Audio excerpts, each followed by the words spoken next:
টানা বৃষ্টি, নাগারে বৃষ্টি, আর তার জেরে মালদার কি ছবি আপনারা দেখুন। মালদা সেখানে বাঁধ ভেঙে গেছে। ভূতনির দক্ষিণ চণ্ডীপুরে ভাঙলো বাঁধ, যার জেরে গ্রামে ঢুকছে গঙ্গা ফুলহার নদীর জল। জলমগ্ন নদী পাড়ের একাধিক গ্রাম, বিপদ সীমার উপর দিয়ে বইছে গঙ্গা। যে ছবি আপনারা দেখছেন এই মুহূর্তে মালদা, সেখানে নাগারে বৃষ্টি, টানা বৃষ্টি, যার জেরে বাঁধ ভেঙে গেছে, আর এর ফলে গ্রামে ঢুকছে গঙ্গা ফুলহার নদীর জল। জলমগ্ন নদী পাড়ের একাধিক গ্রাম, বিস্তীর্ণ এলাকা। সেবক প্রতিনিধি এই মুহূর্তে আমাদের সঙ্গে রয়েছেন। সেবক, এই পরিস্থিতির সামাল কিভাবে দিচ্ছেন স্থানীয়রা এবং প্রশাসনের তরফ থেকে বা কি কি ব্যবস্থা নেওয়া হচ্ছে? একদমই দেখো, মালদহের এই ভূতনির এই সকালবেলা থেকেই কিন্তু আজকে দেখা যায় যে নবনির্মিত যে বাঁধ, সেই বাঁধের একাংশ জলের স্তরে ভেসে যায়। ফুলহার নদীর জলস্ফীতির ফলেই এই ঘটনা ঘটেছে এবং এর ফলে উত্তর চণ্ডীপুর, দক্ষিণ চণ্ডীপুর, হিরানন্দপুর তিনটি গ্রাম পঞ্চায়েতের লক্ষাধিক মানুষ তারা কিন্তু বিপন্ন হচ্ছেন। ইতিমধ্যে পুলিশ প্রশাসনের কর্তারা এলাকায় পৌঁছেছেন, সেচ দপ্তরের আধিকারিকরা পৌঁছেছেন। স্থানীয় মানুষজন যেটা বলছেন, প্রায় 1,35,00,000 টাকা খরচ করে 600 মিটার বাঁধ তৈরি করা হয়েছিল এবং আজকে সকাল থেকে বাঁধের কিছু অংশ যেমন জলের স্তরে ভেসে যায়, একই সঙ্গে এই ফাটল কিন্তু ক্রমশ তীব্র হচ্ছে। এখনো পর্যন্ত 60 মিটার এলাকা জুড়ে সেখানে কিন্তু নদী বাঁধকে ভাসিয়ে নিয়ে গিয়ে নদীর জল ঢুকছে এলাকায়। ফলে এই এলাকায় বিপর্যয় মোকাবিলায় বাহিনী এবং সিভিল ডিফেন্স মোতায়েন করা হচ্ছে। আজকে এই ত্রাণ শিবির খোলা হবে, প্রশাসন জানিয়েছে। মালদহের জেলা শাসক পৌঁছেছেন, তিনি ব্লক অফিসে মানিকচকে সেখানে বৈঠক করছেন। মহকুমা শাসক কিছুক্ষণ আগেই এলাকা পরিদর্শন করেছেন। সেচ দপ্তরে এক্সিকিউটিভ ইঞ্জিনিয়ার, পুলিশ প্রশাসনের কর্তারা ঘটনাস্থলে রয়েছেন। সব মিলিয়ে কিন্তু বিপর্যয় যেভাবে হয়েছে তাতে কিন্তু পরিস্থিতি আগামীতে আরো ভয়াবহ হতে পারে, এমনটাই মনে করা হচ্ছে। একেবারে ঠিকাদারকে ডাইরেক্ট বলেছিলাম যে এটা দিয়ে জল ঢুকবে, বাঁধটা অনেক নিচু করে দিয়েছেন। এটা নতুন করে করা হয়েছিল, নতুন করে করা হয়েছে। এটা বাঁধ না, এটা রিং বাঁধ করে দিয়েছে। ওটা হলো বাঁধ। কাজ কি সঠিক হয়নি মনে করছেন? এটা কাজ হয়নি, এটা কোনো কাজ হয়নি। অবস্থা ভূতনির মানুষ শেষ হয়ে যাবে, হাজার হাজার টাকার পাট চলে যাচ্ছে। এটা তো মনে হচ্ছে খুব ষড়যন্ত্র করে কাটা হয়েছে। এটা কাটলে লাভ কাদের? লাভ হবে, ঠিকাদারদের লাভ হবে। কোন কোন এলাকা প্লাবিত হবে? প্লাবিত উত্তর চণ্ডীপুর, দক্ষিণ চণ্ডীপুর, হিরানন্দপুর, সবই পুরো ভূতনিটাই প্লাবিত হয়ে যাবে। ভূতনি নিয়ে রাজনৈতিক চর্চা তুঙ্গে। ভূতনির প্লাবন আটকাতে বাঁধ নির্মাণ। মালদার ভূতনির চরে বাঁধ নির্মাণ, 650 মিটার বাঁধ নির্মাণ সেচ দফতরে। বাঁধের 50 থেকে 60 মিটার ভেঙে গিয়েছে। মাসখানেকের মধ্যেই বাঁধ ভেঙে যাওয়ার অভিযোগ সামনে আসে। আর ভূতনির চর নিয়ে বিজেপি তৃণমূলের চর্চা তুঙ্গে। আমরা পরে বালির বস্তা দিয়ে বাঁধটাকে আটকেছিলাম। বালির বস্তা দিয়ে আটকাবার পর রাত্রি 4টার দিকে কেউ বা কারা কিছু লোক, এটা কংগ্রেস এবং সিপিএম এবং বিজেপিরা রাজনৈতিক ফায়দা তোলার জন্য ওখান থেকে সমস্ত রকমের 2-3টা বস্তা সরিয়ে লিকেজ করে দিল।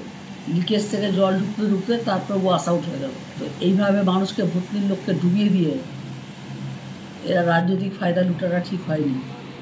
এর একজুটিয়াকে দোষারোপ করছে, একজুটিয়ার কোনো দোষ নেই। এর কাজ একজন ইঞ্জিনিয়ার হিসেবে যা যা করা দরকার সেভাবেই কাজটা হয়েছে। এর কোনো রকমভাবে কোনো কিছু হয়নি। লক্ষ লক্ষ টাকার কাজ এটা। এখানে যে কন্ট্রাক্টর এখানে দাঁড়িয়ে আছে, এই যে ইঞ্জিনিয়াররা যারা দাঁড়িয়ে আছে, এরা চোর। এই চোরগুলো এখানে দাঁড়িয়ে কাজগুলো করিয়েছে। এত টাকার কাজ গেল কোথায়? জবাব কাকে দিতে হবে? ভূতনির মানুষ বর্ষার একবার দুবার চলে গেল, ডুবে গেল। আবার ওই রিং বেড়া ওখানে একটা হয়েছে, ওটাও চুরি হয়েছে। ওটা তো বালির কাজ, এঁটেল মাটির কাজ ছিল, এই ইঞ্জিনিয়াররা চুরি করিয়েছে ওখানে দিয়ে। 1,35,00,000 টাকা কালভার্টের কাজ হবে। এখানে বললো মানুষ ভুইয়া এসে লক গেট তৈরি করবে, আর এখানে হচ্ছে একটা কালভার্ট বানিয়েছে। ফুলন নদীর জল, গঙ্গা নদীর জল ভূতনিতে কতবার টাকা লুট করেছে। এই ইরিগেশনের লোকদেরকে জলে ডুবাতে, ভূতনির মানুষ ডুবেছে। প্রত্যেক বছর বন্যা হয়। একটা কালভার্ট হিউম পাইপের কাজ, 1,35,00,000 টাকার কাজ। একটা হিউম পাইপ 5,000-এ পাওয়া যায়, তাকে পট্টি দিয়ে আর হচ্ছে কোনো বোল্ডার পিচিং নাই, তাকে রক্ষা করার ব্যবস্থা নাই।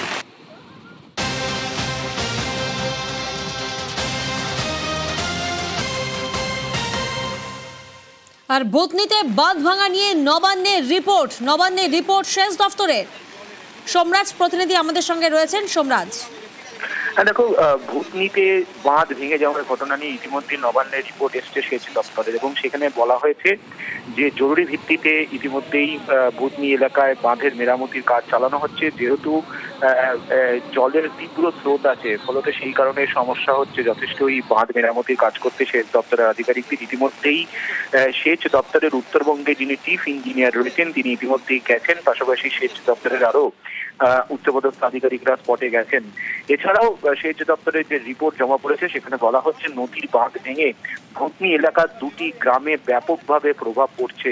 ইতিমধ্যে জেলা প্রশাসনকে নবান্নের তরফে নির্দেশ দেওয়া হয়েছে যে গ্রামগুলির প্রভাব পড়ছে সেই গ্রামের বাসিন্দাদের যাতে নিরাপদ স্থানে সরানো হয়। ইতিমধ্যেই সেই প্রক্রিয়াও শুরু হয়েছে বলেই নবান্নকে জানানো হয়েছে জেলা প্রশাসনের তরফে।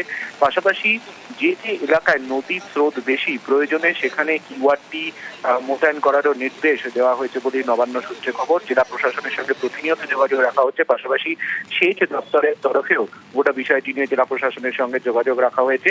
জরুরি ভিত্তিতে বাঁধ মেরামতির কাজ সেচ দপ্তরের আধিকারিকরা করছেন, সেই রিপোর্টই নবান্নে জমা পড়েছে বলেই সূত্রের খবর। বেশ,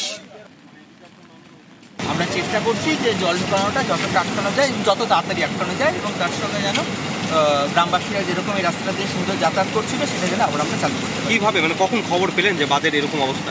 আমরা খবর পেয়েছি 5:30টার সময়। কি খবর পেয়েছিলেন যে জল হচ্ছে? না, আমরা খবর পেয়েছিলাম যে এই যে মানে আমাদের যে মূল অংশটা, নিচু অংশটা যার তলায় পাইপ আছে, সেখানে কিছু জায়গা আমাদের লিক হচ্ছিল, ক্ষতিগ্রস্ত হচ্ছিল। সেটা আমরা ইমিডিয়েটলি টেক আপ করার সঙ্গে সঙ্গে এই যে পাশের যে অংশটা সেটা দুর্বল হয়ে পড়ে এবং সেখান থেকে ওটা কেটে দেয়। It's very technical things, okay, not basically layman, but just স্রোত এখন দেখা যাচ্ছে, ইটস কোয়াইট টাফ। মানে যাই হোক, ডিএম স্যার আরও টেকনিক্যাল কী হয় কিছুক্ষণ আগে আমার সামনেই ডিপার্টমেন্টকে জানিয়েছে, ডিপার্টমেন্ট অ্যাকশন নিচ্ছে। কিছুদিন আগেই হয়েছে আপনারা জানেন, নিচে থেকে সিপেজ হচ্ছে, তো যেহেতু এই আপনারা জানেন ফুলারের নদীটা ফুলে গেছে, তো স্বাভাবিক ওই ধাক্কাটা পড়বে। তো I think due to natural কারণে এটা হয়েছে। আর ভূতনিতে বাঁধ ভাঙা নিয়ে তদন্তের নির্দেশ সেচ দফতরের। মাত্র 4 মাসে বাঁধ ভাঙলো কি করে, তদন্তে মালদায় সেচ দফতরের আধিকারিক। জেলা শাসকের থেকেও রিপোর্ট তলব। আমরা ওই বাঁধটার সুন্দর করে রিপেয়ার করেছিলাম, কিন্তু ওখানে লিকেজ হয়ে আবার ওখানটা ভেঙেছে সকাল 6টাতে। আমরা কাউকেই ছাড়বো না, সব রকম ব্যবস্থা গ্রহণ করব। ভূতনির মানুষকে আমি অনুরোধ করছি, আপনারা কোন রকম বিচলিত হবেন না, সরকার আপনাদের পাশে আছে। আমরা সব রকম ব্যবস্থা নেব এবং বিভাগীয় তদন্ত করে যা করণীয় তাই করব।